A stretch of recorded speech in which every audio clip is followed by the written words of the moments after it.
संपला अंधार,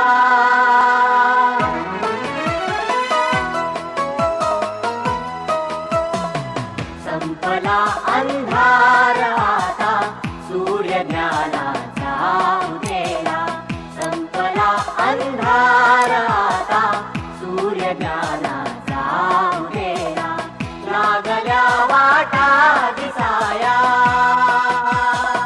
लागल्या वाटा दिसाया, शक्ती लाभे चालण्याला, संपला अंधार.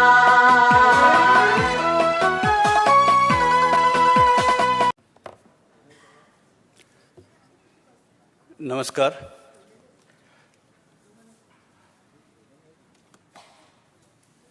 मी साधारणपणे कुठेही गेलो तर लोकांची अशी अपेक्षा असते की मी अणुशक्तीवर बोलावं, आणि गेल्या काही वर्षात अर्थात ऊर्जा समितीचे कार्यक्रम महत्त्वाचे आहेत, त्यांच्याशी मी संलग्न पण आहे. पण असं मला वाटायला लागलं आहे की इतरही बरेच ज्वलंत प्रश्न आपल्या पुढे आहेत आणि त्यांच्यावर आपण जितकं लक्ष केंद्रित करायला पाहिजे तेवढं केलेलं नाही. आणि मला म्हणजे वेगळ्या वेगळ्या संस्थांशी माझा जो संबंध हल्ली आहे, तर त्या अनुषंगाने काही असे प्रश्न मला हाती घेता आले, आणि त्याच्यातलाच एक महत्त्वाचा प्रश्न म्हणजे ग्रामीण भागातील प्रगती आणि त्या प्रगतीसाठी विज्ञान आणि तंत्रज्ञानाच्या माध्यमातून आपण काय करू शकतो याबद्दल काहीतरी करून बघावं. त्यानिमित्ताने हा एक प्रयोग आहे. तसं आपण ऐकलेलं असेल, डॉक्टर कलामांनी पुराची संकल्पना मांडली होती, providing urban amenities in rural areas. बऱ्याच वेळेला आपण रुर्बन अशी संकल्पना ऐकतो, combination of rural and urban areas. सिलेजी म्हणजे त्यासारखीच जरी संकल्पना दिसत असली तरी त्याच्या मागचं उद्दिष्ट हे बरंच वेगळं आहे. आणि कल्पना अशी आहे की येणारा भविष्यकाळ एक तर काल पण मी ज्याचा उल्लेख केला होता की समाजात बरीच स्थित्यंतरं होत आहेत, आणि नवीन जो काळ आहे ज्याला आपण डिजिटल सोसायटी म्हणूया किंवा A3 कनेक्टेड सोसायटी म्हणूया, तर त्या अनुषंगाने मला असं वाटतं की खूप बदल होणार आहेत. आणि आपल्या सर्वच भारतीयांना त्या दृष्टीने आपण तयारी केली पाहिजे. पण त्यातल्या त्यात ग्रामीण भागात ही तयारी करणं म्हणजे मला वाटतं अधिक मोठं आव्हान आहे. आणि त्या अनुषंगाने ज्ञानावर आधारलेलं, विज्ञान आणि तंत्रज्ञानावर आधारलेलं अशी एक रचना आपण ग्रामीण भागातल्या प्रगतीसाठी करू शकतो का, त्यासाठीचा हा एक खटाटोप आहे आणि मी आपल्यापुढे मांडायचा प्रयत्न करणार आहे. तसं बघितलं तर याची सुरुवात मी BRCत असतानाच झाली होती. माझे सहकारी श्री अजित पाटणकर, त्यांनी ते आणि मी आम्ही दोघंजणं BRCत असताना आकृती नावाची संकल्पना पुढे मांडली. आकृती म्हणजे advanced knowledge based rural technology initiative. आणि त्या अनुषंगाने BRCनी बऱ्याच ठिकाणी असं हे इनिशिएटिव्स पुढे आणले होते. तिथे ग्रामीण भागात BRCतल्या ज्या काही टेक्नॉलॉजीज आहेत ग्रामीण भागाची ला उपयोगी ठरणाऱ्या त्यांची तिथे स्थापना करून परिसरातल्या लोकांना त्याची ओळख करून देऊन त्यांच्या उपजीविकेसाठी त्याचा काही उपयोग होतो का हे बघावं. आणि त्याचीसुद्धा सुरुवातीच्या 3 आकृतीच राजीव गांधी कमिशनच्या आर्थिक सहाय्याने ते पुढे आणण्यात आल्या महाराष्ट्रातच. नंतर BRCने इतर अनेक ठिकाणी या आकृती निर्मिल्या आणि मग त्याच्यानंतर त्याच्यातनंच पुढे निघालं की एक टेक्नॉलॉजीची ओळख करून त्या अनुषंगाने उपजीविका वाढवणं हा एक भाग झाला. पण टेक्नॉलॉजी ही अशी स्थिर गोष्ट नाही आहे की आज आपण टेक्नॉलॉजी घेतली आणि त्याच्यानंतर त्याच्यामध्ये काहीही बदल न करता जर आपण त्याचा उपयोग किंवा त्याच्यापासून उत्पादनं करू लागलो तर कालांतराने ते कालविसंगत ठरतात. म्हणजे आपण कार पण म्हणतो, कार ही जुनं मॉडेल झालं, आता नवीन लोक कोणी विकत घेत नाहीत. त्यामुळे प्रत्येक गोष्टीत नवीन तंत्रज्ञानाच्या आधारे त्याच्यात सुधारणा सतत होत राहणं हे महत्त्वाचं असतं. आणि ग्रामीण भागातल्या संदर्भात जर हे करायचं झालं तर अर्थातच आपल्याला ज्या काही टेक्नॉलॉजीज आपण ग्रामीण भागात पोचवतो त्यांच्यात सतत सुधारणा करत राहणं हे पण तितकंच आवश्यक ठरतं.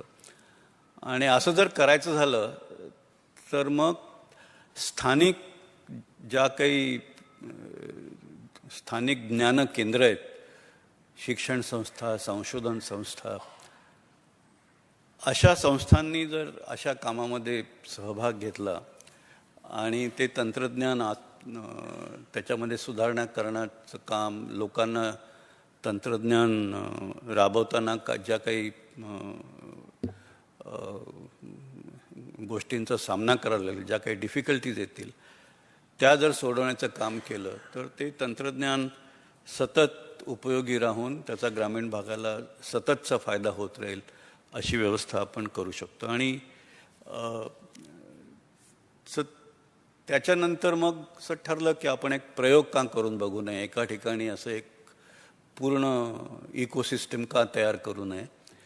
आणि त्याच्याचबद्दल मी आपल्याला या माझ्या विवेचनात थोडंफार सांगणार आहे. पण आता पुढे जाण्याच्या आधी, या विषयात खोलात जाण्याच्या आधी याचं महत्त्व लक्षात यावं म्हणून थोडीशी चर्चा करू इच्छितो. सर्वात पहिलं म्हणजे जर आपण भारताचा एकूण आढावा घ्यायचा ठरवला आहे तर आपल्या लक्षात येईल की एक तर भारत मोठा देश आहे, कालांतराने जगातला सर्वात अधिक लोकसंख्या असलेला देश पण होणार आहे हे आपल्याला सगळ्यांना माहीत आहे. पण भारताची जवळपास 2/3 लोकसंख्या ही ग्रामीण भागात राहते. याच्यातली बरीचशी मंडळी तरुण आहेत आणि म्हणून आपण म्हणतो डेमोग्राफिक डिव्हिडंड. पण डेमोग्राफिक डिव्हिडंड शहरी भागात जरी असला तरी त्याच्यापेक्षा जास्त आणि अधिक मोठा डेमोग्राफिक डिव्हिडंड ग्रामीण भागात आहे. शहरी भागात जितकी मंडळी त्याच्यापेक्षा मला वाटतं दुप्पट संख्येने तरुण मंडळी ग्रामीण भागात आहे. म्हणून त्यांच्याकडे आपण अधिक लक्ष केंद्रित केलं पाहिजे. तसंच आज जी आपलं जे अर्थकारण आहे हे जर डॉलर परचेस पॅरिटी च्या संदर्भात जर बघितलं तर जगातली 3री सर्वात मोठी अर्थव्यवस्था ही भारताची आहे. आणि ती अर्थव्यवस्था अजूनही इतर देशांच्या तुलनेने अधिक चांगल्या गतीने पुढे जाते. आपला वारसा फार मोठा आहे. देशामध्ये डायव्हर्सिटी ही आपली एक स्ट्रेंथ आहे. आणि अर्थातच आपल्या इथे डेमोक्रेसी चांगल्या प्रकारे रुजलेली आहे. अर्थात लोकसंख्या जास्त आहे त्याच अनुषंगाने आपलं मार्केट फार मोठं आहे आणि म्हणून सबंध जगाचा डोळा भारताकडे. आता ही चांगली गोष्ट आहे का वाईट गोष्ट आहे हे तुम्ही ठरवा. पण या मार्केटचा आपण पण उपयोग करू शकतो. आजकाल लिबरल अर्थव्यवस्था असल्यामुळे इतर बाहेरचे लोक पण करू शकतात आणि ही एक स्पर्धा आहे आणि या स्पर्धेमध्ये आपण जिंकणं हे अत्यंत आवश्यक आहे. प्रश्न फक्त इतका आहे की आपल्या इथली जी संसाधनं आहेत ती आपल्या लोकसंख्येच्या मानाने, म्हणजे दर डोई हिशेब काढला आपल्या संसाधनाचा, तर बऱ्याचशा बाबतीत आपली संसाधनं अत्यंत तुटपुंजी अशी आहेत. आपल्याला असं वाटतं की आपल्याकडे खूप कोळसा आहे, आपल्याला असं वाटतं की आपल्याकडे खूप खनिजं आहेत वगैरे, पण दरडोई प्रमाण काढलं आणि जगातल्या इतर देशांच्या तुलनेत बघितलं तर आपली संसाधनं खूप कमी आहेत. काही अपवाद आहेत त्याला, पण ढोबळमानाने जर बघितलं तर ही संसाधनं खूप कमी आहेत. दुसऱ्या पद्धतीने जर भारताकडे बघायचं झालं तर आजकाल जगातल्या वेगवेगळ्या देशांची क्रमवारी वेगळ्या वेगळ्या परिमाणांच्या अनुसार लावलेली जाते आणि ते चित्र मात्र फारसं काही आशादायक दिसत नाही. म्हणजे ज्या महत्त्वाच्या गोष्टी आहेत, ह्युमन डेव्हलपमेंट इंडेक्स आपला नंबर 130वा आहे. 185 देशांच्या क्रमवारीत आपण 130 स्थानावर आहेत, खूप खाली आहोत. टेक्नॉलॉजिकल रेडीनेस, अर्थकारण पुढे न्यायचं चांगल्या प्रकारे, अर्थसत्ता व्हायचं जर आपलं जे स्वप्न आहे ते पूर्ण जर करायचं झालं तर टेक्नॉलॉजी रेडीनेस ही एक अत्यंत महत्त्वाची गोष्ट आहे. पण टेक्नॉलॉजी रेडीजमध्ये आपला नंबर 144 देशांच्या क्रमवारीत आपला नंबर 121वा आहे. आपण म्हणतो विज्ञान तंत्रज्ञानाच्या मोठ्या गमजा करतो, पण मग इतका खाली का? तसं जर बघितलं तर इनोव्हेशन सगळ्यात खालचं जर बघितलं, इनोव्हेशनच्या बाबतीत आपलं स्थान तुलनात्मकदृष्ट्या बरं आहे. 144 देशात 49वं स्थान. म्हणजे आपण कल्पक मंडळी आहोत, पण त्या कल्पनेतला मूर्त स्वरूप देण्यासाठी म्हणून जे तांत्रिक क्षमता लागते तिथे मात्र आपण कुठेतरी कमी आहोत. आणि हा मला वाटतं आपण सर्वांनी विचार करण्यासारखी गोष्ट आहे. तीच गोष्ट हेल्थ सर्व्हिसेस, स्वास्थ्याबद्दल, तीच गोष्ट प्रायमरी एज्युकेशनबद्दल, तीच गोष्ट हायर एज्युकेशनबद्दल. आणि मला असं वाटतं की, आणि हे एकूण संबंध भारताचं चित्र आहे. ग्रामीण भागाचं आकडे जर आपण काढले ते मी मुद्दाम दिलेलं नाही तिथे, पण ते अधिक विदारक आहेत. आणि मला वाटतं हे सत्य आपण समजून घेतलं पाहिजे आणि त्याला सामोरं जाऊन त्याचं निदान कसं करायचं याचा मार्ग आपण लवकरात लवकर शोधून काढला पाहिजे. आता आपण ग्रामीण भागाकडे वळूया. नुकत्याच प्रकाशित झालेल्या ज्याला सोशो इकॉनॉमिक सेन्सस 2011 सालचा आहे, त्याच्यामध्ये ग्रामीण भागात जवळपास 18 कोटी घरं, हाऊसहोल्ड्स आहेत. आता या हाऊसहोल्ड्सपैकी आपल्याला असं वाटतं की ग्रामीण भागात राहणारे सगळेजण शेती करतात. हे आकडे असं दाखवतात की 30% हाऊसहोल्ड्स फक्त शेतीमध्ये गुंतलेले आहेत. म्हणजे ज्यांचं अर्थार्जनाचा प्रमुख साधन शेती आहे अशी फक्त 30% लोक आहेत. 50% लोक कॅज्युअल लेबर म्हणून काम करतात. ते शेतावर काम करत असतील, पण त्या शेतीचं उत्पन्न त्यांना नाही मिळत. त्यांना फक्त रोजंदारीवर जो काही पगार मिळायचा तेवढा पगार मिळतो. आणि तिसरा सगळ्यात जास्त अर्थार्जनाचं साधन म्हणजे नोकऱ्या, सरकारी नोकऱ्या म्हणा, कुठल्या तरी कंपनीत नोकरी म्हणा. अशा लोकांचं प्रमाण जवळपास 14% आहे.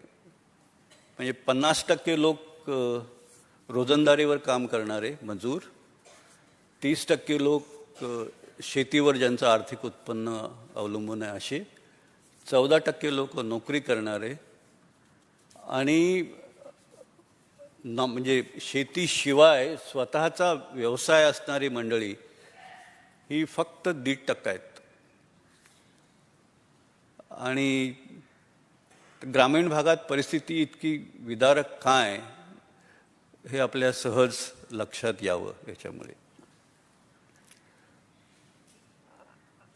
हाऊसहोल्ड्सपैकी म्हणजे शेतीवर ज्यांचं उत्पन्न किंवा अर्थार्जन अवलंबून आहे ते जरी 30% असले तरी हाऊसहोल्ड्सपैकी जवळपास 44% लोकांच्याकडे म्हणजे त्यांच्या मालकीची थोडीफार शेती आहे.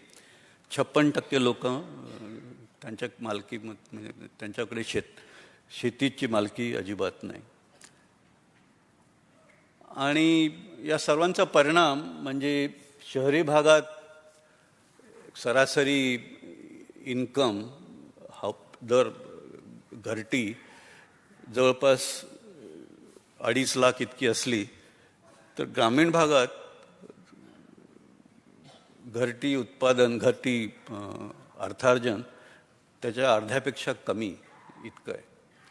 आणि ही जी एक विषमता आहे, जास्त लोकसंख्या ग्रामीण भागात शहरापेक्षा दुप्पट लोक राहतात आणि त्यांची इन्कम शहराच्या इन्कमच्या अर्धी आहे.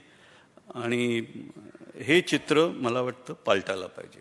आपल्याला जर भारताला पुढे न्यायचं झालं तर केवळ एकूण इन्कम वाढवून किंवा एकूण सुबत्ता वाढवून आणि ती फक्त काही थोड्या लोकांच्या हाती केंद्रित झाली तर आणि ते एका ठराविक प्रमाणाच्या बाहेर झालं तर अराजक उडवेल.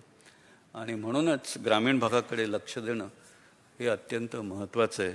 आणि म्हणूनच हा जो सिलेजचा खटाटोप मी आपल्यापुढे मांडणार आहे त्याचं हे प्रमुख कारण आहे. आता मी ज्या वेगळ्या वेगळ्या संस्थांशी संलग्न आहे त्याच्यामध्ये एक डिपार्टमेंट ऑफ सायन्स अँड टेक्नॉलॉजीची technology information forecasting and assessment council ही एक संस्था आहे. आणि त्या संस्थेतर्फे आम्ही नुकताच एक टेक्नॉलॉजी व्हिजन 2035 असा एक रिपोर्ट या गेल्या सायन्स काँग्रेसमध्ये प्रकाशित करण्यात आलेला आहे. आपण त्याबद्दल वर्तमानपत्रातून ऐकलं असेल. डॉक्टर कलामांनी मागे टेक्नॉलॉजी व्हिजन 2020 असा रिपोर्ट आणला होता आणि टायफॅकमध्ये असं ठरवण्यात आलं की असल्या प्रकारची कामं टेक्नॉलॉजी व्हिजनची कामं ही रोलिंग प्लॅनप्रमाणे असली पाहिजे. 2020 व्हिजन असलं तर ते 2020पर्यंत वाट बघायची आणि त्याच्यानंतर आणखीन 5 वर्षांनी तसा रिपोर्ट काढायचा. आणि व्हिजन ही अशी गोष्ट आहे की ती काही 100% खरी ठरतेच असं नाही, पण एकदा आपल्याकडे व्हिजन असली की त्या दृष्टीने आपण पुढे तयारी करू शकतो. म्हणून असं ठरवण्यात आलं की साधारणपणे दर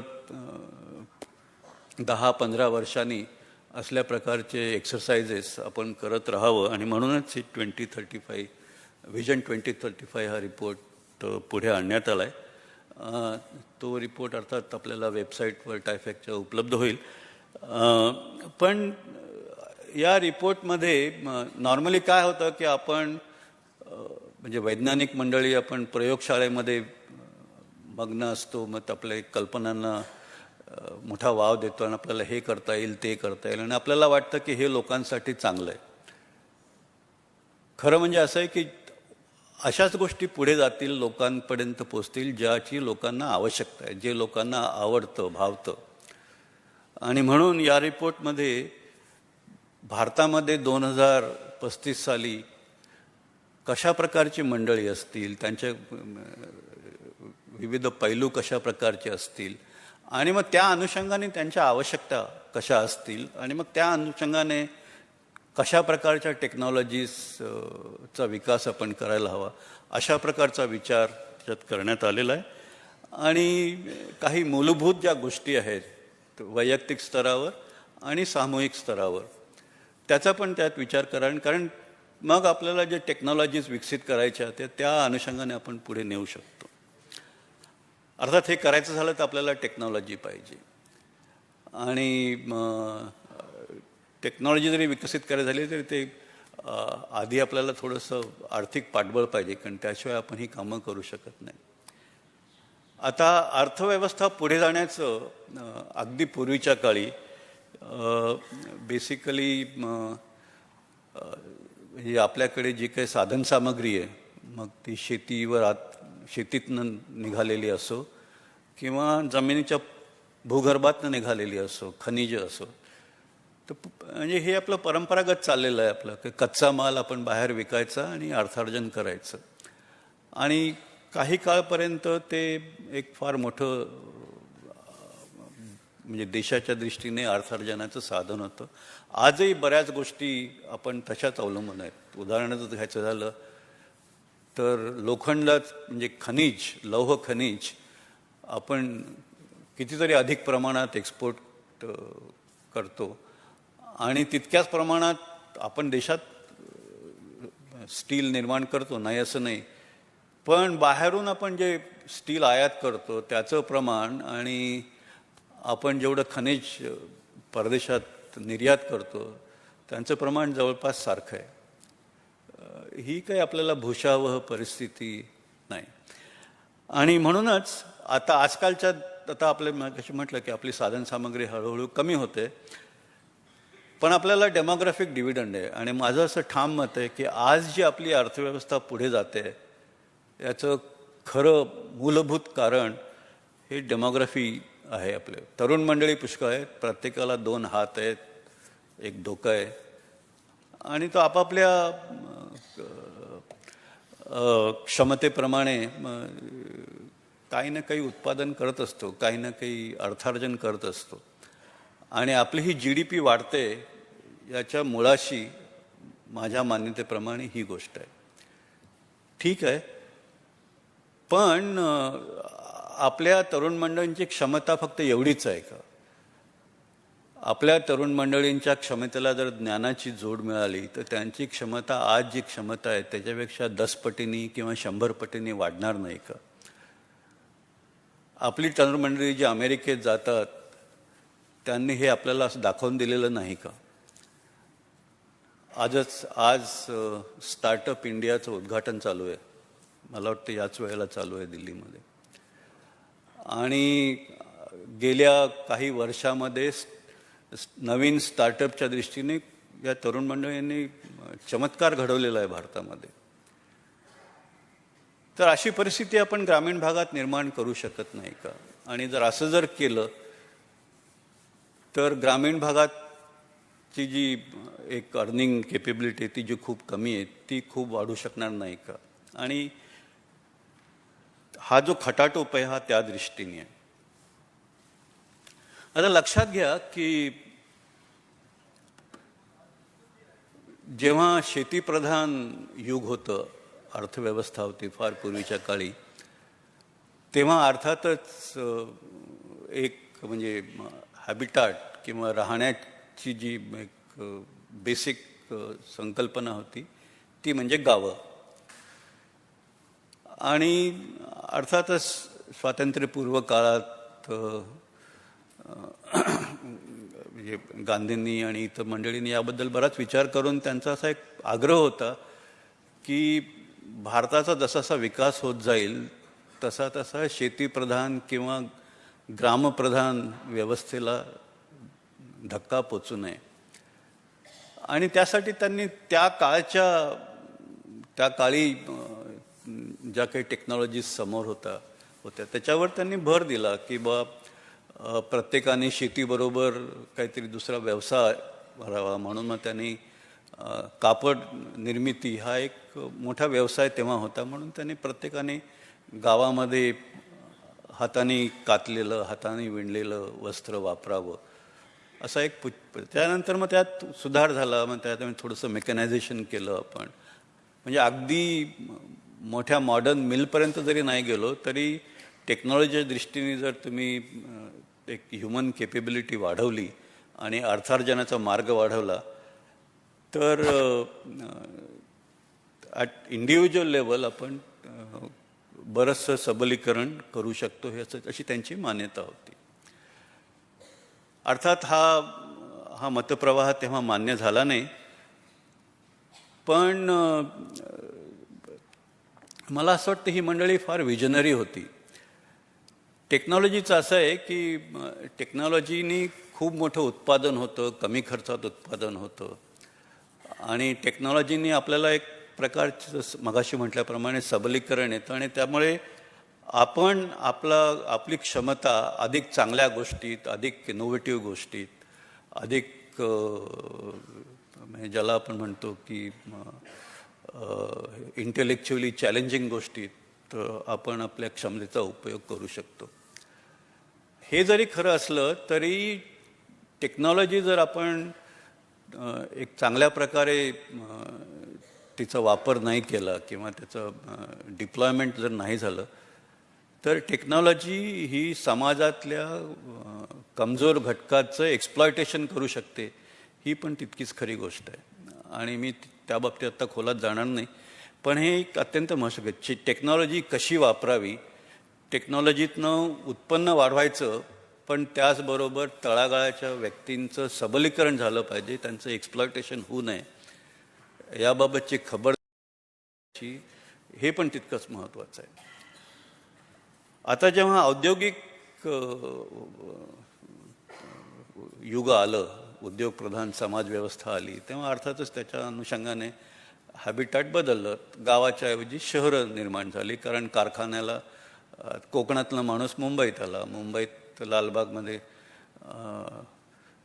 एक पुस्तकालय लस्ट फॉर लालबाग, अत्यंत सुंदर वर्णन की बा ग्रामीण भागातनं लोक कशी आली आणि शहरीकरण कसं झालं आणि त्याच्यातनं मानसिकता कशी बदलत गेली, कुठले नवीन प्रश्न निर्माण झाले, कुठले प्रश्न सुटले, तर सुंदर विवेचन त्या पुस्तकात आहे. सांगायचा मुद्दा असा की उद्योगीकरणाबरोबर शहरीकरण हे आपोआप आलं.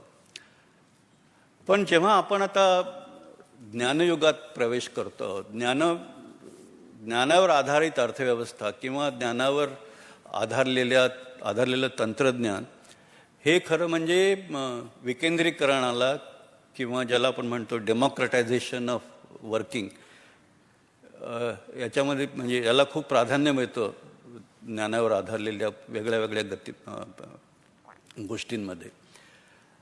आणि अशी ज्या परिस्थिती असताना मग शहरांची आवश्यकता खरोखर आहे का? आता अगदी मॅन्युफॅक्चरिंग जरी म्हटलं तरी आता आजकाल लोक 3D प्रिंटिंगच्या गोष्टी करतात. 3D प्रिंटिंग प्रत्येकजण आपापल्या घरी बसू शकतो. कोणीतरी डिझाईन करावं, इंटरनेटच्या माध्यमातून डेटा पाठवावा आणि एक पार्ट माझ्या घरी बनेल, दुसरा पार्ट तुमच्याकडे बनेल, तिसरा पार्ट आणखीन कोणाकडे बनेल, कोणीतरी असेंबल करेल आणि ही एक पूर्णपणे शक्य आहे. त्यामुळे पूर्वी जेव्हा यंत्रयुगासाठी शहरं आवश्यक होती तशी शहरं आवश्यक आहेत का असं जर विचारलं तर मला असं वाटतं त्याचं अगदी म्हणजे आवश्यकच आहे का असं जर विचारलं तर त्याचं उत्तर नाही असं आहे. अर्थात याचा अर्थ शहरीकरण थांबेल असा मात्र अजिबात नाही, कारण शहरीकरण ही न थांबणारी प्रक्रिया आहे. शहरांची समस्या दिवसेंदिवस वाढतच जाणार आहे. पण लक्षात घ्या, भारतामध्ये शहरीकरणाचा जो वेग आहे तो जगातल्या कुठल्याही देशापेक्षा जास्त आहे. हे डिस्टिंक्शन आपल्याला खरोखर नको आहे. आपली शहरं इतक्या वेगाने का वाढावीत? आणि जेव्हा आपण म्हणतोय स्मार्ट सिटीज आणि शहराचं जे म्हणजे अर्बन इन्फ्रास्ट्रक्चर आणि त्याच्या ज्या आवश्यकता आहेत त्या पूर्ण करण्यात आपल्याला केवढे श्रम पडतात आहेत, केवढा खर्च येतो हे आपल्याला सगळ्यांना माहीत आहे आणि ते करायला पाहिजे. त्याबद्दल म्हणजे आपण या भ्रमात राहू नये की शहरांकडे लक्ष देणं हे अत्यंत आवश्यक आहे. पण म्हणून जर ग्रामीण भागात जर परिस्थिती सुधारली तर शहरीकरणाचा वेग आपोआप कमी होईल आणि मला असं वाटतं की हे नवीन ज्ञानाचं जे युग आहे त्या युगाच्या अनुषंगाने हे अत्यंत सुसंगत असंच आहे. आणि म्हणून ही सिलेक्टची कल्पना ही पुढे आणलेली आहे. मगाशी मी सांगितलं पण BRCचे माझे सहकारी त्या काळचे आणि आत्ताचे सुद्धा त्यांनी आधी आकृती संकल्पना पुढे आली आणि मग त्याच्यानंतर मग हे सिलेज. तर कल्पना अशी आहे की असं एक ज्ञानकेंद्र ग्रामीण भागात असावं की ज्यायोगे त्या परिसरात, ग्रामीण परिसरात शिक्षण, तंत्रज्ञान, कौशल्य, स्किल्स आणि या सगळ्यांच्या माध्यमातून अर्थार्जनाची अधिक सुधारलेली आणि अधिक अर्थार्जन करून देण्याची क्षमता असलेली साधनं परिसरात निर्माण व्हावी. आता जर करायचं झालं तर अर्थातच एक असं ज्ञानकेंद्र पाहिजे आणि त्या ज्ञानकेंद्रात या सगळ्या ऑब्जेक्टिव्सला अनुषंगून काम व्हायला पाहिजे. मग तिथे तुम्हाला संशोधन करणारी, चांगलं तंत्रज्ञान निर्माण करणारी मंडळी असायला पाहिजे. आता हे काम सोपं काम नाही आहे.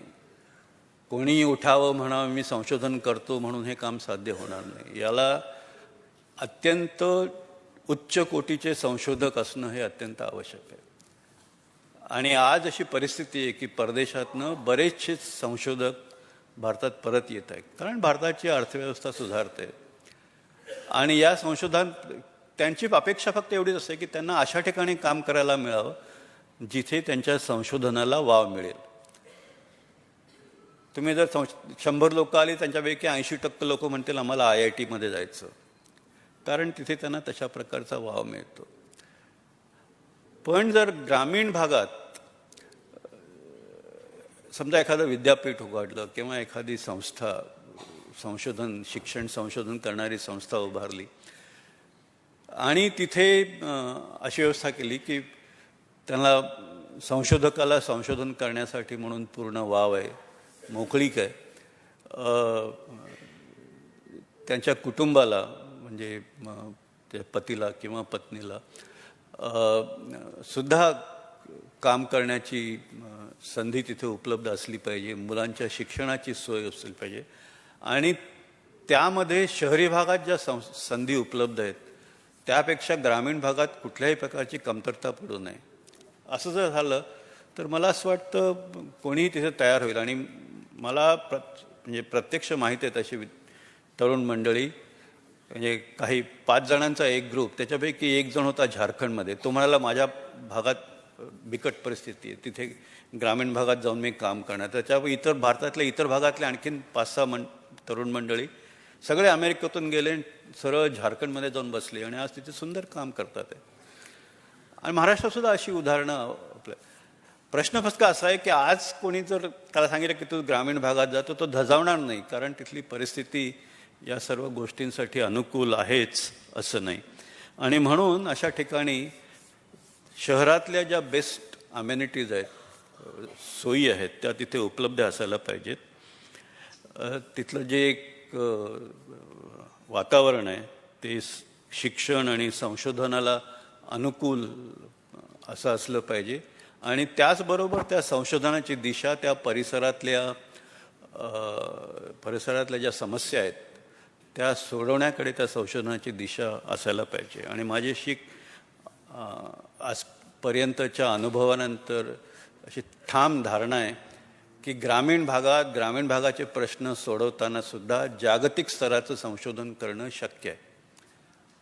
आणि मी जेव्हा डॉक्टर अभय बंगाच्या शोधग्राममध्ये जाऊन त्यांचं काम बघितलं तेव्हा तर ही धारणा आणखीन घट्ट झाली. त्यामुळे कोणी असं म्हणू नये की ग्रामीण भागामध्ये मला प्रयोगशाळा नाही, मला हे सगळं खोट्या गोष्टी आहेत. आणि जर आपल्यामध्ये धमक असेल तर हे करू शकतात. आणि मला वाटतं तरुण मंडळी आज अशा प्रकारची तरुण मंडळी उपलब्ध आहेत.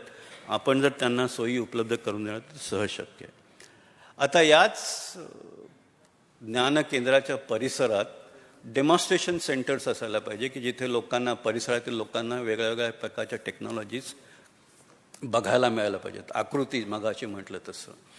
आणि त्याचबरोबर त्या ज्ञानकेंद्रातून आजकालचं नवीन ICT जे माध्यम आहे, वायफाय कम्युनिकेशन, ब्रॉडबँड कम्युनिकेशनच्या माध्यमातून परिसरातल्या जितक्या शिक्षण संस्था आहेत, शाळेतल्या स्तराच्या, प्राथमिक आणि माध्यमिक किंवा आणखीन उच्च माध्यमिक स्तरावरचे जे शिक्षण संस्था आहेत त्यांच्यामध्ये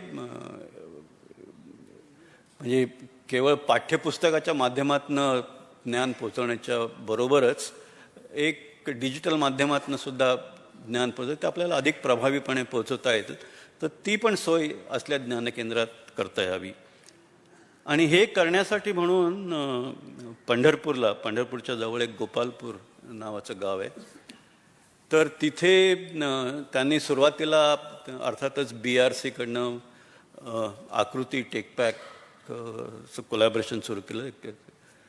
आणि तिथे एक Rajiv Gandhi science and technology कमिशननी अर्थसहाय्य देऊन आणि BRCचा आउटरीच म्हणून एक rural human and development resource centre असं एक सेंटर निर्माण केलं.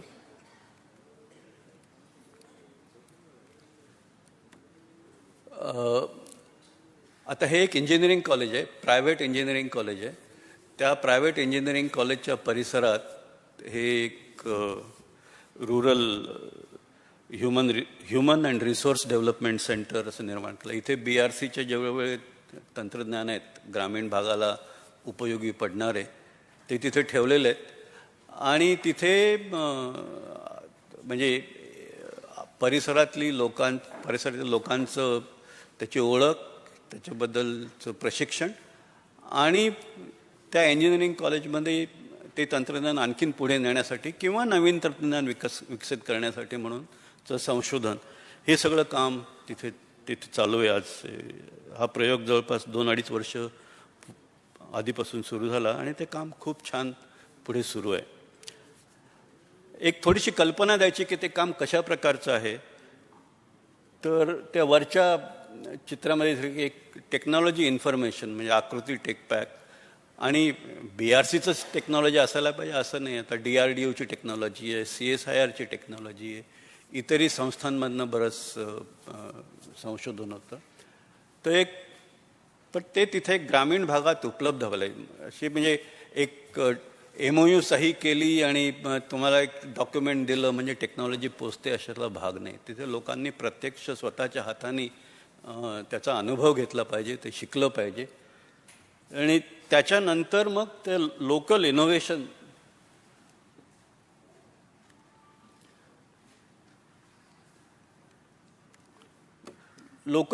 करता यावं. ते वरचं मधलं चित्र जे आहे त्याच टेक्नॉलॉजीज BRCच्या, पण ते नाव आता ते ग्रामीण लोकांच्या हातात आहेत. तेच तिथे खाली मधल्याच्यात तो माणूस एक ते कॅन्डल स्वच्छ करतोय, ते अल्ट्रा फिल्ट्रेशन कॅन्डल आहे. ते तिथे स्वतःच वॉटर प्युरिफायरची असेंब्ली स्वतःच्या कल्पनेने करतात, त्याचं मेंटेनन्स ते स्वतः करतात.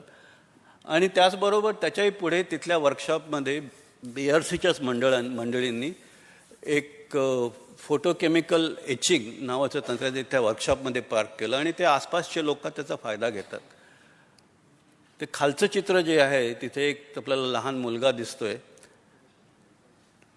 तो अपंग आहे, त्याचे हात नाही आहे तसे.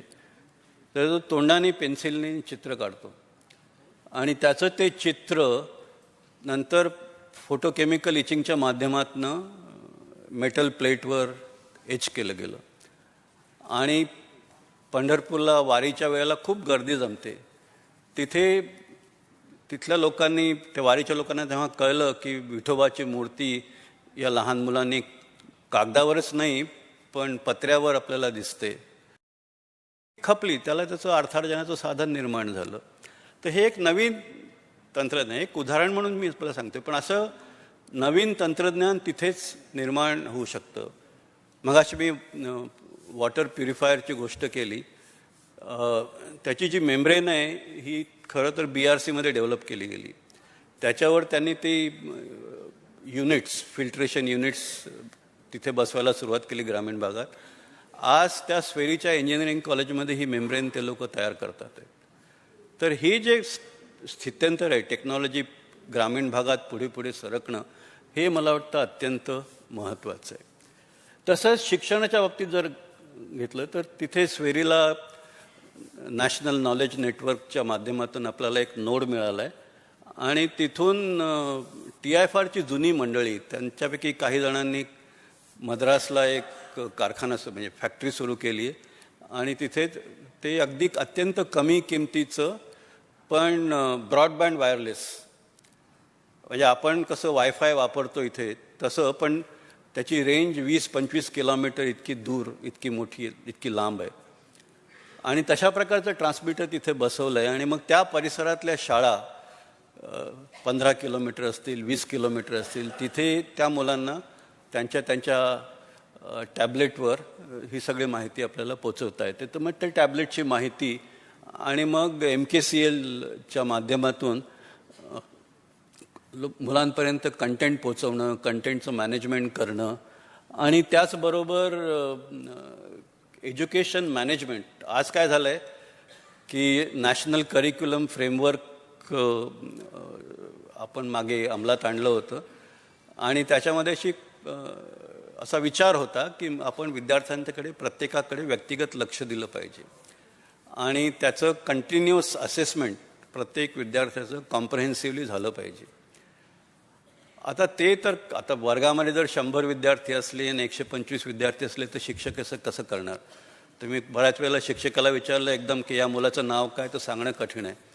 त्यामुळे आता ही वस्तुस्थिती आहे. आणि मग आपण अपेक्षा करतो की आणि मग त्याच्याबरोबरचं दुसरं आहे की आपण विद्यार्थ्यांना म्हणजे परीक्षाच घ्यायची नाही, त्यांना पुढे पास करायचं. पण कल्पना अशी होती की कोणालाही आपलं वर्ष फुकट घालवायची वेळ येऊ नये.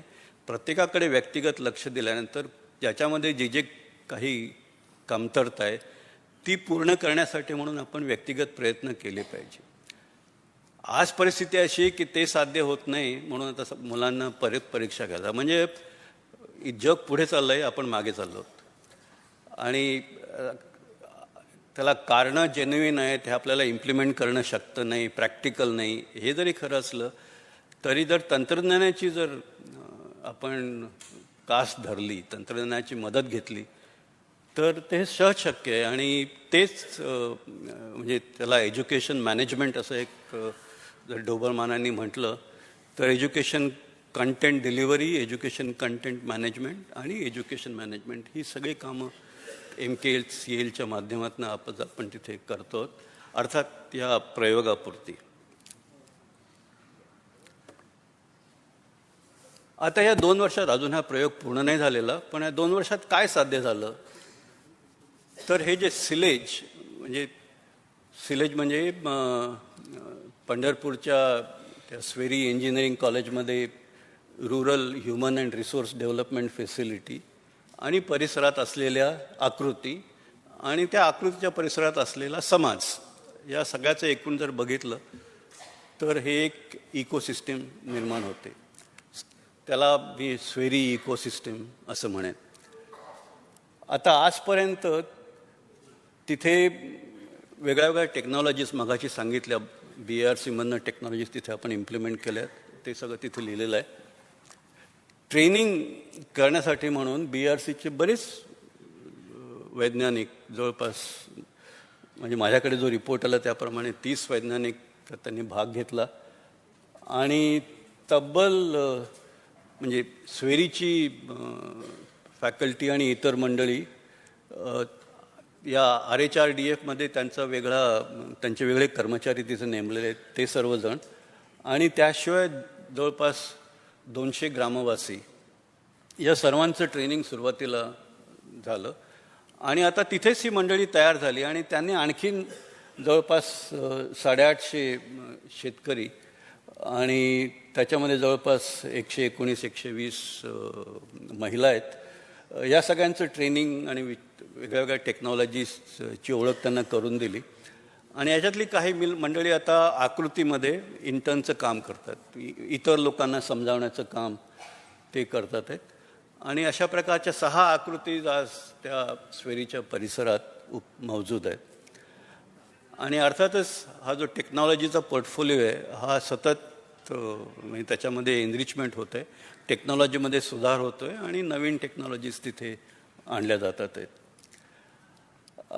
तर आकृतीमध्ये परत इतर ग्रामवासियांचं ट्रेनिंग होतं, तर त्या प्रकारे आता जवळपास 150 अशा प्रकारचे ट्रेनिंग प्रोग्राम्स या मंडळींनी वेगळ्या वेगळ्या गावांमध्ये घेतलेले आहेत.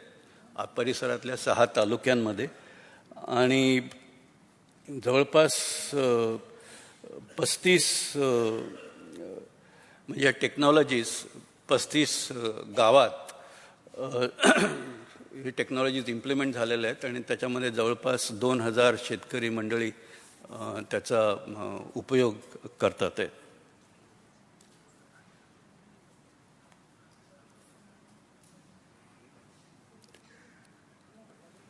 त्याचबरोबर आता ते अशा प्रकारची सोय झाल्यानंतर परिसरातले इंजिनिअरिंग कॉलेजचे विद्यार्थी येतात की आम्हाला पण प्रोजेक्ट करायचे आहेत, कशा प्रकारचे प्रोजेक्ट करूया, त्याचे प्रोजेक्ट कशावर करायचे त्याचा शोध घेण्यासाठी म्हणून ते RHRDFला येतात आणि त्यांनी तिथे व्यवस्था केली तशी आणि तर बऱ्याचशा विद्यार्थ्यांची कॉम्पिटिशन घेतली, चांगल्या प्रोजेक्ट्सना पारितोषिकं दिली आणि त्यांनी आपापल्या कल्पना आल्या आणि त्या परिसरातल्या इंजिनिअरिंग कॉलेजमध्ये गेलं. पण स्वेरीमध्ये जी संशोधक आहेत किंवा जी मंडळी पोस्ट ग्रॅज्युएशन करतात आहेत, काही मंडळी PhD करतात आहेत, त्यांनी वेगवेगळ्या विषयावर संशोधन करायचं ठरवलं आणि ते कुठल्या विषयावर संशोधन करतात आहेत त्याची एक यादी मी इथे मुद्दाम दिली, ते तर वाचत नाही. आणि अशा प्रकारे तिथनं नवीन प्रॉडक्ट्स आज तिथे निर्माण व्हायला सुरुवात झालेली आहे आणि मला सांगायला अत्यंत आनंद होतो की म्हणजे माझ्याकडे जो रिपोर्ट आहे त्याप्रमाणे की या सर्व प्रकारातून 10 उद्योजक 10 एंटरप्रेन्योर्स निर्माण झालेले आहेत. त्यांनी आपापली कामं सुरू केलेली आहेत आणि काही लोकांनी विशेषतः महिलांनी स्वतःचे सेल्फ हेल्प ग्रुप स्थापन करून त्यांचं पण अर्थार्जन सुरू झालेलं आहे. आता हा अनुभव जरा अधिक विस्तृत जर करायचा झाला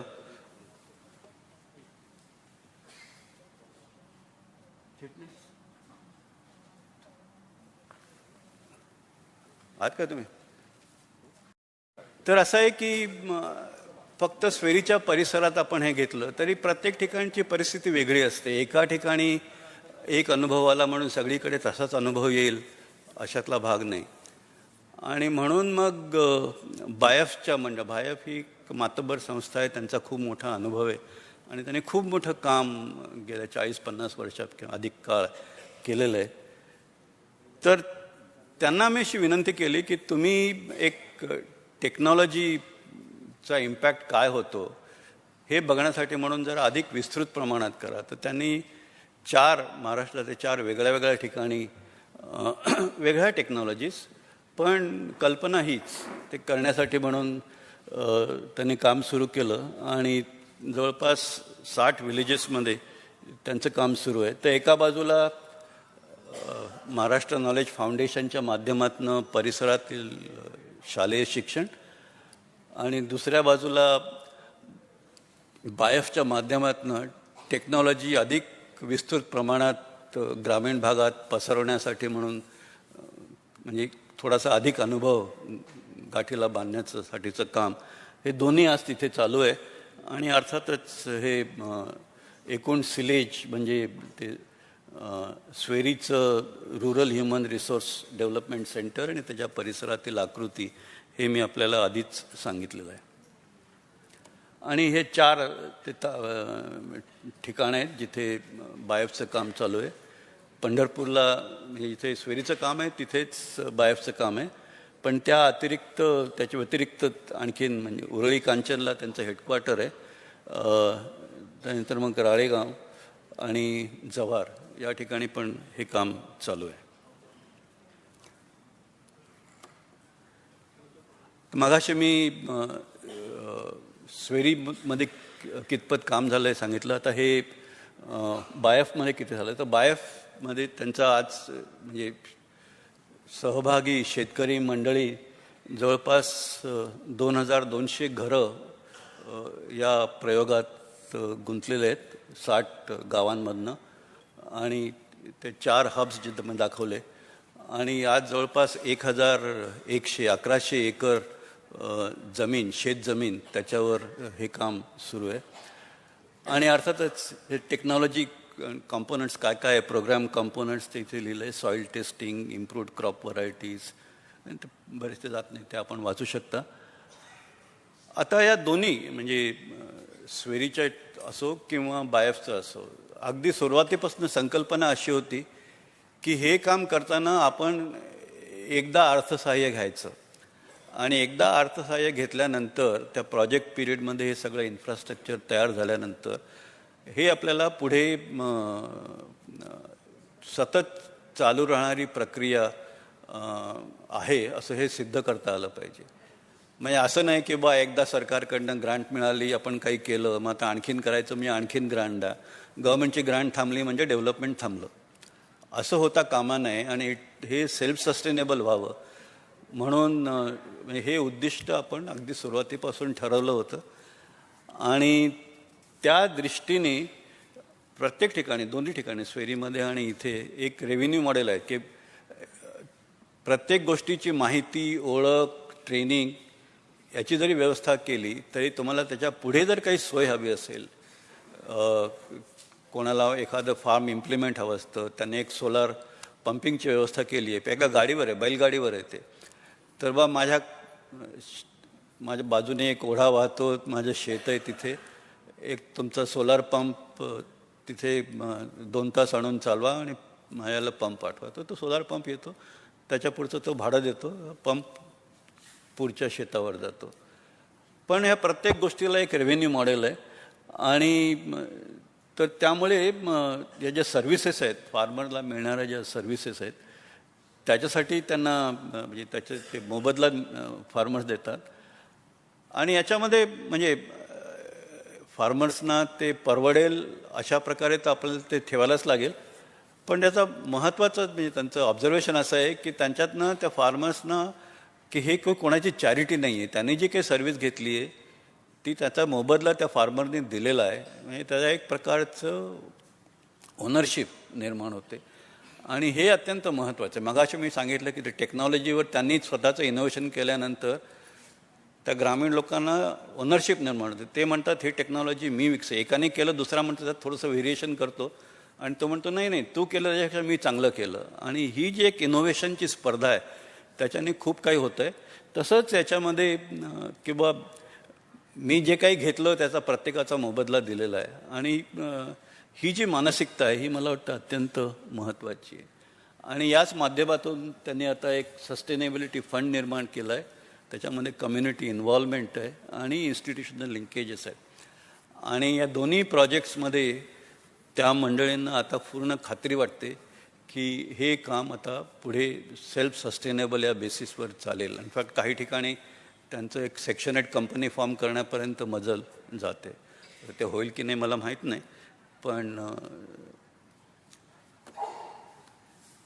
आता थोडंसं शिक्षणाकडे थोडंसं अधिक वळू इच्छितो. ग्रामीण भागातील शिक्षणाच्या दृष्टीने मला वाटतं आपल्यापुढे 2 मोठी आव्हानं आहेत. एक तर ही जी दरी आहे ग्रामीण भागात आणि शहरी भागात, ही दरी शक्य तितक्या लवकर भरून काढणं हे अत्यंत महत्त्वाचं आहे. कारण ही विषमता आपल्याला परवडणारी नाही. म्हणजे त्याला अनेक कारणे आहेत. म्हणजे मगाशी फक्त अर्थार्जनाचं मधली विषमता दाखवली, पण ही विषमता शक्य तितक्या लवकर भरली गेली पाहिजे. आणि दुसरं ते फक्त ग्रामीण भागापुरतंच मर्यादित नाही आहे, शहरी भागाला पण ते लागू पडतं. आणि हे म्हणजे मगाशी सांगितल्याप्रमाणे की हे जे नवीन युग जे अवतरतं आहे त्या युगाला अनुषंगून आपल्या तरुण मंडळींची तयारी आपल्या शिक्षणाच्या माध्यमातून करता आली पाहिजे आपल्याला. आणि मगाशी मी सांगितलं की ते स्वेरीमध्ये एक NK नोड आहे, तिथनं आपण ब्रॉडबँड वायरलेसची व्यवस्था केली आहे 20. तर या सगळ्या गोष्टीचं एक म्हणजे त्या प्रोजेक्टला आम्ही शिक्षण पंढरी असं नाव दिलं आहे, कारण ते पंढरपूरच्या जवळ आहे. आणि मला असं वाटतं की या शिक्षण पंढरीच्या माध्यमातून एक नवीन प्रकारचं शिक्षण पुढे येऊ शकेल. आत्तापर्यंत या दिशेने काय काय केलं आहे आपण, तर एक तर हे ICT आधारित, तर म्हणजे मगाशी सांगितलं सर प्रत्येक विद्यार्थ्याला त्याच्या शाळेमध्ये त्याच्या टॅबलेटवरती कंटेंट मिळतं आणि त्याचं मॉनिटरिंग कंटिन्युअस कॉम्प्रिहेन्सिव्ह इव्हॅल्युएशन तशी त्याला करता येतं. आणि त्याचबरोबर आता हळूहळू म्हणजे तिथे आपल्याकडे आकृती आहेत, तिथे वेगळ्या वेगळ्या प्रकारच्या टेक्नॉलॉजीज आपण इम्प्लिमेंट केलेल्या आहेत. तर या शाळेच्या विद्यार्थ्यांनासुद्धा त्याची ओळख का होऊ नये, शाळेच्या विद्यार्थ्यांनासुद्धा त्याच्यामध्ये स्वतःच्या हाताने काम करायला का मिळू नये. आणि आपल्यापैकी बऱ्याच जणांना माहीत असेल की गांधींच्या वेळेला किंवा आपल्या इथं महाराष्ट्रात JP नायकांनी याच्यावर खूप मोठं काम केलेलं आहे की शिक्षणाच्या बरोबर जर विद्यार्थी स्वतःच्या हाताने, ज्याला आपण म्हणतो सोशली युजफुल प्रोडक्टिव्ह वर्क, ते पण त्यांना जर शिकता आलं, समजता आलं, त्या प्रकारच्या स्किल्स आत्मसात करता आले तर ते शिक्षणाच्या दृष्टीने सुद्धा अत्यंत महत्त्वाचं ठरतं. आणि आजकाल तर अर्थातच स्किलिंगवर खूप मोठा भर आहे.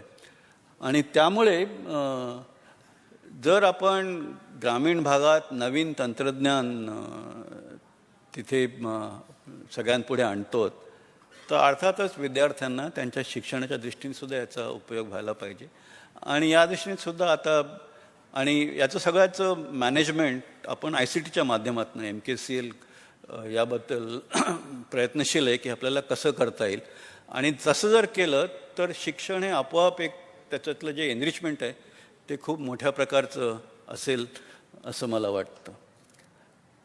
आता हे सगळं करताना आता त्या ज्या शाळा आहेत त्या सरकारी शाळा आहेत, त्यांना सरकारचं अनुदान मिळतं, त्यांना शिक्षण खात्यातनं ते जे काही सर्क्युलर्स येतात, जे काही आदेश येतात ते सगळे पाळावे लागतात. त्यामुळे आमच्या या प्रोजेक्टमध्ये असं उद्देश ठेवला आहे आम्ही की जे काही करायचं ते कुठल्याही प्रकारचं इंट्रुसिव्ह कुठल्याही प्रकारची जबरदस्ती, कुठल्याही प्रकारचं की नाही आता हे की ते अशा प्रकारची समस्या शिक्षकांपुढे किंवा विद्यार्थ्यांपुढे निर्माण होऊ नये. तर हे त्याला पूरक, त्याला जोड अशा प्रकारे नॉन इंट्रुसिव्ह पद्धतीने हे आपण पुढे न्यायचं आहे. आणि त्याच्यामुळे म्हणजे विशेषतः शिक्षकांचा उत्साह हा मला त्यात विशेष महत्त्वाचा वाटतो. आणि हा पण एक मोठा अनुभव या उपक्रमात आपल्याला मिळालेला आहे. आता हे सगळं झालं तरी आपल्याला कनेक्टिव्हिटी असली, कंटेंट असली तरी कंटेंट जी आहे ती मराठीतून कशी पोचवायची. आणि मी काल उल्लेख केला होता याचा की पाठ्यपुस्तकच आहे आणि पाठ्यपुस्तकच केवढं मोठं काम आहे हे आपल्याला माहीत आहे. आता डिजिटल कंटेंट पोचवायचे झाले की मग त्याच्याबरोबर म्हणजे फक्त टेक्स्ट असून उपयोगी नाही, त्याच्याबरोबर म्हणजे चित्र तर पाहिजेच पण त्यात थोडंसं ॲनिमेशन पाहिजे, म्हणजे आपल्याला अधिक चांगलं विद्यार्थ्यांना ते समजता येईल. थोडंसं सिम्युलेशन केलं तर त्यांच्या समजण्याच्या दृष्टीने आणखीन चांगली मदत होऊ शकते. आणि हे सगळं जर त्या एज्युकेशन कंटेंटमध्ये निर्माण काय झालं तर आपल्याला एक नवीन व्यवस्था करायला लागेल. आजपर्यंत या सगळ्या मंडळींनी आणि विशेषतः MKCLच्या लोकांनी 9वीचा अभ्यासक्रम पूर्ण केलेला आहे यासाठी. आणि आज अशी परिस्थिती आहे की शिक्षण पंढरीमध्ये तर हा 9वीचा अभ्यासक्रम त्यांना त्यांच्या नेहमीच्या अभ्यासक्रमाबरोबर जोड म्हणून उपलब्ध केलेला आहे. पण आता विचार असा आहे की तो इतरही शाळांना ज्यांना इच्छा असेल, ज्यांची तयारी असेल त्यांना हा आपल्याला उपलब्ध करून देता येईल. आणि त्याच्याही बरोबर आणखीन एक महत्त्वाची गोष्ट आणि विशेषतः प्रोफेसर राम ताकावले हे जे शिक्षण पंढरीचं संबंध काम जे आहे त्याचं गायडन्स राम ताकावले करतात.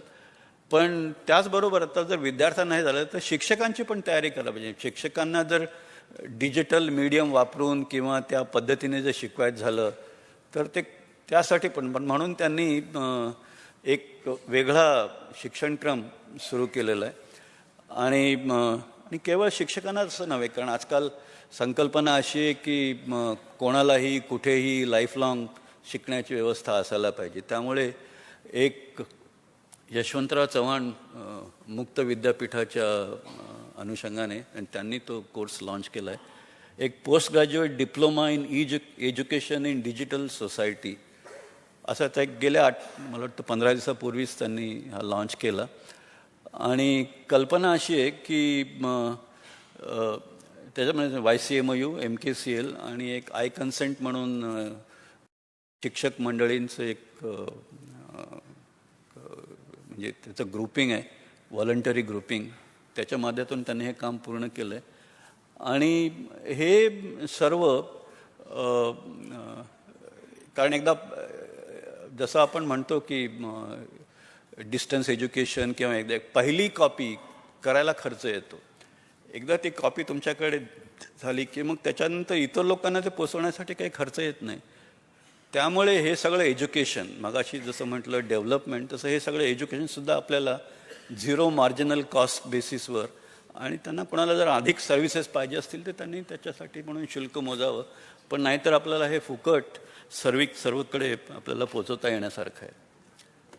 तर म्हणून एकूण जे सिलेजची इकोसिस्टम आहे ही एक संकल्पना की एक मध्ये सिलेज म्हणजे ज्याला ज्ञान केंद्र आणि ज्याचा उद्देश शिक्षण, संशोधन आणि आउटरीच असा असावा. आणि त्यांचं वेगळ्या वेगळ्या तंत्रज्ञान डेमॉन्स्ट्रेशन सेंटर्सशी त्यांचा संबंध असावा आणि त्या आकृतीच्या माध्यमातून मग परिसरात पसरला होता. असं जर केलं तर मला असं वाटतं की एका बाजूला परिसरातल्या डेव्हलपमेंटला टेक्नॉलॉजीची लिंक आणि त्याला एका बाजूने ज्ञानाची जोड आणि दुसऱ्या बाजूने फायनान्शियल इन्स्टिट्यूशनची जोड. आणि या बाबतीत आपल्या देशात खूप प्रगती झालेली आहे आजकाल. फायनान्शियल इन्क्लुजन वेगळ्या वेगळ्या स्तरावर बऱ्याच सोयी उपलब्ध झालेल्या आहेत. असं जर झालं तर माझी अशी खात्री आहे की एकदा आपण काही इन्व्हेस्ट केलं अशा प्रकारच्या फ्रेमवर्कमध्ये आणि मग ते म्हणजे स्वतः सेल्फ सस्टेनेबल तर होईलच होईल, पण त्याच्यातनं ते थोडंसं अर्थार्जन करू शकतील. आणि कालांतराने त्याला काही वर्ष लागतील, जसं जसा अनुभव आहे प्रत्येकाचा. जसं आपण म्हणतो बिझनेसमध्ये ग्रोथ किंवा डबलिंग टाईम, तसं इथे पण शक्य आहे. त्यामुळे अर्थातच नवीन ठिकाणी डेव्हलपमेंट करायची तर नवीन इन्व्हेस्टमेंट करावी, पण त्या डेव्हलपमेंटसाठी आणखीन इतर भागातल्या डेव्हलपमेंटसाठी या माध्यमातून सुद्धा जे काही अर्थार्जन होईल त्याचा पण आपल्याला उपयोग होऊ शकतो. आणि म्हणूनच मी याला DNA ऑफ रुरल डेव्हलपमेंट अशी संज्ञा देतो. कारण हे सेल्फ रेप्लिकेबल डेव्हलपमेंटचं मॉडेल मला वाटतं आपण अशा प्रकारे निर्माण करू शकू. आता मी एकदम टोकियो युनिव्हर्सिटीकडे पोचतो, कारण ही जी संकल्पना आहे ती जर अंमलात आणायची झाली तर आपल्या उच्च शिक्षणामध्ये सुद्धा एक थोडासा मोठा मानसिक बदल करणं हे अत्यंत आवश्यक आहे. हे टोकियो युनिव्हर्सिटी चित्र कारण मला आवडलं म्हणून हे केलं, पण हे अशा प्रकारची व्यवस्था भारतामध्ये फक्त 1-2 ठिकाणी उपलब्ध आहे. हे विशेषतः इंजिनिअरिंग एज्युकेशनच्या संदर्भात आहे त्या सेक्टरसाठी. पण मध्ये ही जी युनिव्हर्सिटी आहे आणि त्याच्या खाली आपण इंडिव्हिज्युअल रिसर्च, प्रत्येक डिपार्टमेंट एक त्याच्यावर प्रत्येकजण आपापली रिसर्च करतो, PhD मिळवतो. आणि अर्थातच प्रॉब्लेम फाइंडिंग सोल्युशन, आपल्याकडे PhDचे प्रोग्राम जे चालतात ते सगळं तसंच आहे. पण त्याच्या वरचा भाग बघा, ग्रुप R&D, आणि तो विशेषतः उद्योग आणि समाजाच्या संदर्भात आहे. आणि तिथे ज्या प्रकारचं काम चालायला पाहिजे आणि ज्या प्रकारचं वातावरण तिथे निर्माण असायला पाहिजे ते तिथे बघा तुम्ही वर, ते एकदम वेगळ्या प्रकारचं आहे.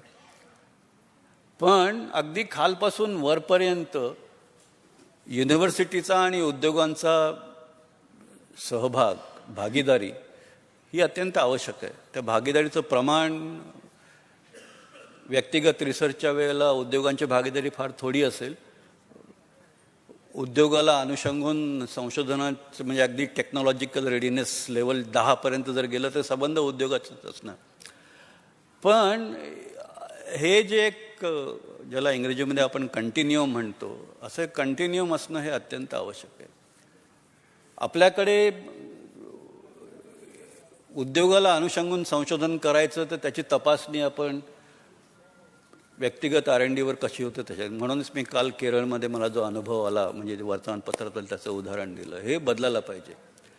आणि असं जर केलं, आणि हे अर्थातच म्हणजे हे सर्वच विद्यापीठातनं बदलायला पाहिजे, शहरी आणि ग्रामीण.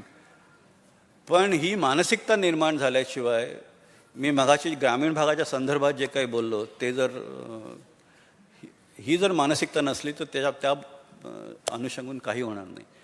म्हणून एकूणच हे नवीन प्रकारची मानसिकता आपल्या शिक्षण आणि संशोधन संस्थांमधनं निर्माण व्हायला हवी. आता मी शेवटच्या ट्रान्सपरन्सीकडे वळतो की हे जे 4-5 प्रोजेक्ट्स राबवले जात आहेत,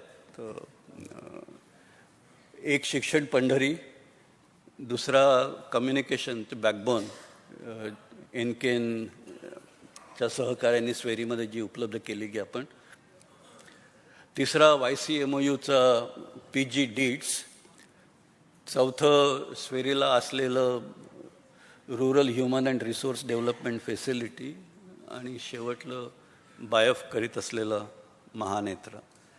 हे सगळे प्रोजेक्ट्स जर एकत्रित बघितले तर या सगळ्यांचा उद्देश, एकत्रित उद्देश, एक नवीन प्रकारची विकासाची संकल्पना पुढे आणण्याच्या दृष्टीने आहे. आणि मला असं वाटतं की हे सगळं आपण व्यवस्थित पुढे आणलं तर मगाशी जसं म्हटलं मी की आपण लोकांना डेव्हलपमेंट, ज्याला आपण म्हणतो zero marginal cost open access, या पद्धतीने पोचवू शकतो. आणि त्याच्यामध्ये अधिकाधिक सर्व्हिसेस जर हवे असतील तर त्याला एक म्हणजे रेव्हेन्यू मॉडेल जर आपण जोडलं तर एक समाजाला पूरक, समाजाला पोषक अशा प्रकारची व्यवस्था टेक्नॉलॉजी आणि विज्ञान याच्या माध्यमातून आपण करू शकतो. अर्थात आज जे काही चालू आहे हा एक प्रयोग आहे. तो किती सफल होईल, किती नाही होणार हे काळ ठरवेल. पण वैज्ञानिकांना प्रयोग करून बघायला काय हरकत आहे, आणि त्या दृष्टीने आमचे हे उद्योग आहेत. धन्यवाद.